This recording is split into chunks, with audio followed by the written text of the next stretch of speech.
Hey, it's Rachel from All About Planners. So in this video we are doing a review, you've probably guessed, of the Happy Bee planner. So I find it kind of weird that they've splashed their website on the front cover of the planner. It's a bit like a walking billboard. Do I really want to have that splashed everywhere? Probably not, but anyway. So apart from that, it is a sewn bound planner, as you probably guessed. It does have the elastic band, which I've just taken off because I'm doing this one-handed. It's about, I'd say, 0.75 inch thick. The spine has nothing on it, so it will just look like any old notebook if it's on a bookshelf. And hardcover, it's not soft, it is definitely a hardcover, as you can see. So, as you probably guessed from these really pretty date dot stickers, this is an undated planner, so they've included these so you can add them yourself. They've also got a couple of other random stickers as well, various different things. The cutting of them is kind of a bit off, like see how that one's close to the edge and then you got more on the other side. So yeah, not too sure about the quality of them, like those ones too, but there are lots of different types that you can add, and again, love the date dot stickers. So let's go to the actual planner. Got the contact page, you've got a dates at a glance. So even though they've given you the date dots, they do pre-print these reference calendars, but if you're using the planner after that time, then just ignore them. Then they have these holidays page. Again, if you are using it after that time, maybe just get a sticky note or resize a printable. I'll include a link below if you need a tutorial on that, and then just paste it over the top, and then you're not got like wasted pages in the notebook. Then they have some goals page. As you've probably seen, they continue the bee theme with these cute little honey box checklists. It's continued the whole way through. Really like all that coordinated and something different than just a usual square or a circle. So they've got lots of different categories for the goal planning, and then also has little space to map out the steps for that. Then we go into the yearly goals, again undated, add whatever you want. They do not include monthly stickers though, it's only the date dot and then some like appointment ones and then random things like weddings and vacations, so you have to write in the month yourself. Now, then they go to the special occasions, which again is also by month, so I'm not particularly sure why they need two different goal pages or annual overviews. Maybe this one, link it with this, and then I guess you'd use this one for birthdays maybe. Then we have the time frame, which again continues on from the goals. So there's a couple of different ways you could do your goals. List them out here and then list out what goal you're working on, so maybe education. And then you could filter down into more detail and then filter it like, you know, week 1 of the year, week 2, etc. Because they do include 2 of these time frame pages. I actually think they should include 4. But yeah, there's only 2. Again, cute little honeycomb theme continued throughout. As you can probably see, the paper is kind of thin. You can see the backside printing shaded, and the fonts and everything as well. It is quite thin. It's also got a yellowish tinge to it, so it's not bright white. It does lay flat on its own though, which is always a plus. Then we have the monthly calendar. Now, one thing that I think they've really let themselves down on is that they've split it. So if they just added an extra page, an extra one of these time frame pages, which of course you can always have more of, you could turn that into a bill tracker or anything else just by widening out the headings. But they didn't do that, so I don't really get why they didn't, because now every single month you've got half the month on the front page, then you have to flick to the back page, so you're never going to see your entire month all at once unless you sacrifice a month and then you do it backwards and you start it here, and then that would be the next half of your month over here, which just doesn't make any sense. So the whole thing's just kind of like, why would you do that? Not really well thought out. It's like they never even used it.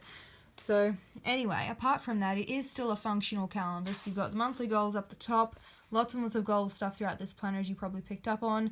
And it is undated with a Sunday start, and then add your little dates in. Got line writing space, which is very common in a monthly calendar, which I actually prefer much neater when you're planning. And then on the back we go to the rest of the month, which has to watch, read, buy, and to go. Quite like these little lists, don't mind. Then you can also add a header sticker if you want to change them out as well. And then again, line writing space for the rest of the month. So you've got all your monthly pages at the front, and then there are some ribbon bookmarks if you want to hold your place. And then after the monthlies, we go into the weekly, and this is what I was talking about. So because they did that, just that one page, if they just included that page, it would be so much more functional. Instead, every single time you want to look at the week, you're going to have to flip it over to the back page. So you're going to be going like this all the time. So if you're the creator and you're watching this video, please keep this in mind the next time you make a planner. Add the extra page so it's all on the same spread. So your week will start here on a Sunday, which is consistent with the monthly calendar. Then you've got a top 3 tasks, again with a little honeycomb. These columns are quite narrow. I don't know if I mentioned the page size before I started. That's only about 1.25. It's around about A5 size, so about 6 inch wide, a little bit more than A5, by about 8.5 inch high. So it is portable and you can take it with you, but it does make your columns quite narrow. So top 3, schedule goes from 5 AM until 11 PM.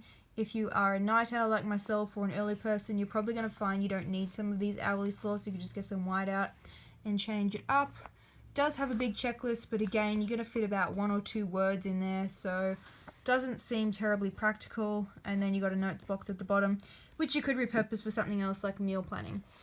And on the other side, same deal. You get a full column for Saturday and Sunday. They do not combine it, which is a good thing. And again, undated, so add your little date dot stickers or just write in your day of the week.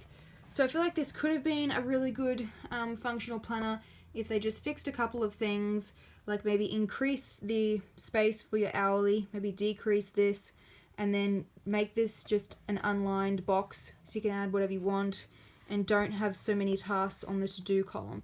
But overall, it does pack a lot in for a vertical layout, especially for the page size. It's very hard to find a vertical hourly in around about A5 size.